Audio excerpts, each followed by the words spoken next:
আলহামদুলিল্লাহ প্রত্যেক জুমায় প্রত্যেক মসজিদে নেতাদেরকে নামাজি দেখবেন। যাবে হইল খুতবার আগে চিঠি একটা নিয়ে বলবে, হুজুর আপনার দোয়া চাই। অনেক হুজুর ভক্তি, হ্যাঁ অনেক হুজুর ভক্তি বেতাগী সাহেবের কাছেও যাবে, আমার কাছেও আসবে সামনের সপ্তাহে।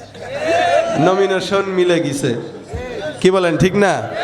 কোটি কোটি টাকা দিয়ে নমিনেশন পেয়ে গেছে, এখন দোয়া দোয়া দরকার, নামাজ দরকার। কতদিন? 7 তারিখ পর্যন্ত। এরপরে আপনি তারে জিলাপি দিয়াও টাকা দিয়াও মসজিদের কিনারায় পাবেন না, এটা মনে রাখবেন। সুতরাং নামাজটা কি নির্বাচনের জন্য? কার জন্য? আল্লাহ পাক এদের জন্য বলেছেন ফাওয়াইলুল লিল মুসাল্লিন আল্লাযীনা হুম আন সালাতিহিম সাহুন আল্লাযীনা হুম। এদের কাজই হলো মানুষ তাকে দেখুক সে নামাজ